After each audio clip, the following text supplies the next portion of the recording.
Hey guys, my name is Greg Santa, and this is my final assignment for MIT 885. Basically, the assignment was look at one of your biggest struggles as a classroom teacher, how it applies to technology, and identify those through the net standards.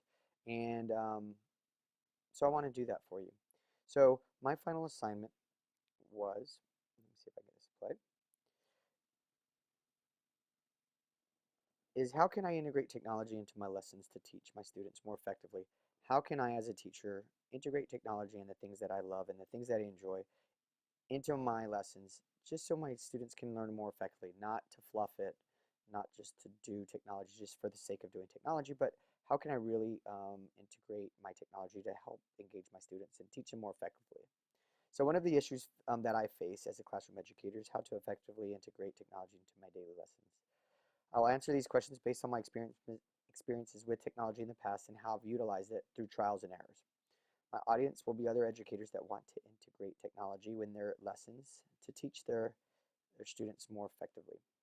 The IST standards are to facilitate and inspire student learning and creativity and to design and develop digital age learning experiences and assessment. So these are the different ISTE standards for teachers.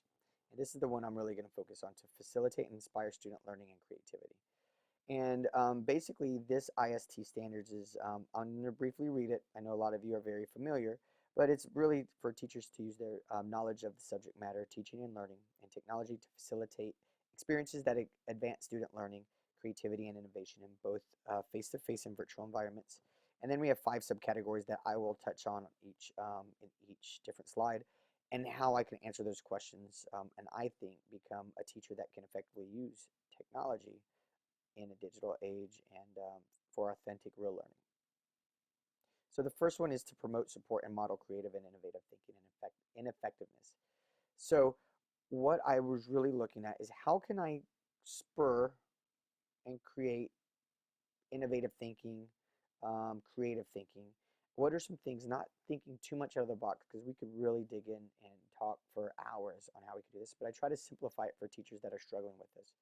And these are 2 programs that I thought about just through my integration of technology, my going through my master's program. 2 that I think really do inspire creativity and innovative thinking that are not hard to do. That teachers really can't say, oh, that's too difficult. There's no way I'm gonna have time to do that. And one of them is Evoki. Evoki is just a fantastic, creative way where students really get excited about learning just creating Evoki. For example, my class, we created a Voki by doing research on the sun, moon, and stars. And what my students had to do is actually go in, create a Voki using those facts, and they could create their own avatar. And they were super excited to not only show that, but to then, do some research on it, create their Voki, and show it off to other people. So I think a Voki is a fantastic way for students just to be more creative and innovative, help them think, and get them excited about learning. Another fantastic way is more on the vocabulary driven, and that's through a Wordle. This one is actually through Tagxedo, but a Tagxedo or a Wordle is a way for you to use keywords that summarize maybe a main idea. For example, this one is government. So as United States, amendment, representatives, president, state, Congress. And it's just a great way for students to really summarize their thinking or to think creatively in main idea lessons or any lessons that you want to summarize in social studies, science, reading, even mathematics, and really get them to be excited and really be creative in some of the words and the wordings and really think about what they're learning about and spur that learning and the creativity. So those are just 2 easy methods that teachers can sit down and say, those 2 things can help me in utilizing technology in my lessons, but not only that, but to stimulate learning and creativity. The next one I want to look at underneath facilitate, inspire student learning and creativity is subsection B, engage students in exploring real-world issues and solving authentic problems using digital tools and resources. Now, one of my favorite ones that we've used in 2nd grade that you can use in K through 5, a fantastic way to easily do this is through PebbleGo. PebbleGo is a fantastic resource where it uses a lot of nonfiction, um, real world applications or topics, And it allows my students or your students to explore those real world topics and then really figure out some problems to those solutions or maybe expanding on those topics. Um, it's just a fantastic way for them to gain additional knowledge through a lot of nonfiction, real world um, topics. For example, we were writing about what was our favorite animal and why. So we had to really think about what would be some real world um, applications for having a class pet or an animal. Why would that be the best animal choice? And then students had to go into PebbleGo and do real world research. They had to go in, find nonfiction information or informational text. They had to research these animals, had to research them, their habitats, how you care for them, how they live, all those things, and figure out which one would be the best type of animal to have as a pet, either a class pet or a home pet. And they're really utilizing technology that's inspiring learning and creativity, and they absolutely loved it. PebbleGo has a mixture of video, words, and for your ESOL students or your English as a second language learners, or even your lower level learners, they have an opportunity or an option to actually click on an icon to have the text read to them. So it's really differentiated as well. So fantastic learning tool, a great way for students to explore real world um, information and really to apply that to issues and authentic problem solving. And using this digital tool, PebbleGo, to help them do that. For students or teachers actually that are looking to blend technology with research, fantastic, fantastic website, and I think you'll enjoy it. Facilitate and inspire student learning, subsection C. Promote student reflection using collaborative tools. Now, there are two really good ones and two really good ones that aren't really hard to integrate. A matter of fact, they are very simple to integrate. One of them is a Weebly. Weebly is an online blog, and one of them is Kids Blog. I've used both of them, and actually, I really enjoy Kids Blog. Kids Blog is very user-friendly. It's very easy to use. And basically, this is a fantastic way for students to come together to use collaborative tools to help them learn, understand, think, just a great way for student to reflect. Now, what we're doing in our school and what I'm doing in my classroom is we're doing a mock Caldecott. Caldecott is an award given to creative picture books or younger kid books, pretty much. And we're doing a mock one. So we're reading 15 different books that our librarian had chosen. Now, how do we reflect off those? And how do we really have a deeper level thinking and understand those books and really express our thoughts on those books? Well, we're using a kids blog. And we're blogging with another classroom that is located in Maine. And we're blogging back and forth about our thoughts on these books. And so it's a great way for students to reflect on their learning. You can do that for anything, social studies lessons, science lessons.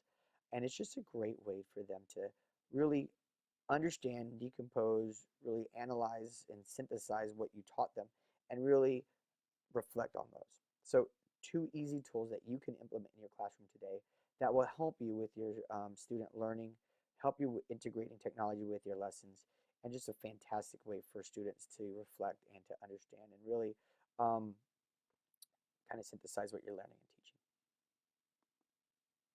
The last one is model collaborative knowledge construction by engaging and learning with students, colleagues, and other face-to-face and virtual environments.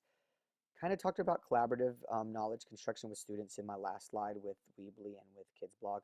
This one is more geared to my colleagues, my teachers, my fellow educators around the world. And these are just two really simple ways to collaborate. Now, again, we collaborate all the time when we plan sometimes, or for the most time, I think most teachers typically do that. But another fantastic way to collaborate is virtually.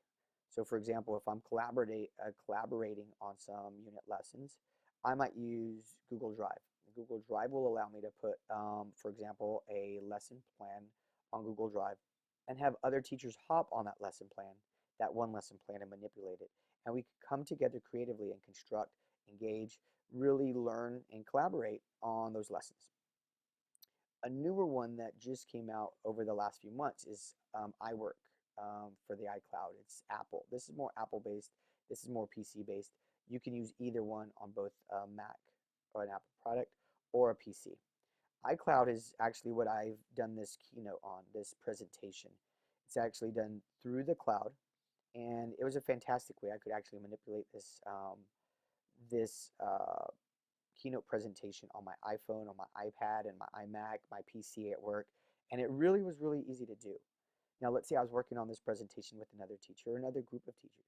Well, they can go on and actually collaborate and change and edit with this keynote as well. Other working documents is Pages, which is kind of like Microsoft Word. And they have all different types of applications like Excel, which is called Numbers, and this is called Keynote. It's like a PowerPoint. So it's just a great, easy way for teachers to collaborate um, and really help in terms of collaboration across the grade level. So these are two really easy ways that you can get started today simply by signing in Google or signing into iCloud, creating a login, and then starting a project and then sharing it, having other teachers hop in and share with you. Fantastic way. I use it with my second grade teachers. Use it in the past. Continue plan on using that because it's just such an easy way for us to collaborate, even through our hectic, busy schedules. I can do it here at night. I can have another teacher collaborate in the mornings, whenever the case may be. It's very easy to do. So those were that was one of the major issues that I face in how can we um, be effective and utilize technology in an effective, real world, authentic way to help our students learn. And by using the NET standards, I wanted to go through facilitate and inspire student learning and creativity because I think these are some of the options and some of the things that we can do to help our teachers be successful, our students be successful, and ultimately they're easy things that we can do, things that technology allows us to do to make our lives easier. And ultimately, at the end of the day, that's what we really want to do. How can we save time, be more effective, and really be powerful and meaningful in our teaching and learning? So I hope these few applications and programs can assist you in helping students learn authentically, and while being engaged, and helping you integrate technology into your lessons. I hope you enjoyed it. I hope you gained something out of it, and I look forward to hearing all my other classmates as well.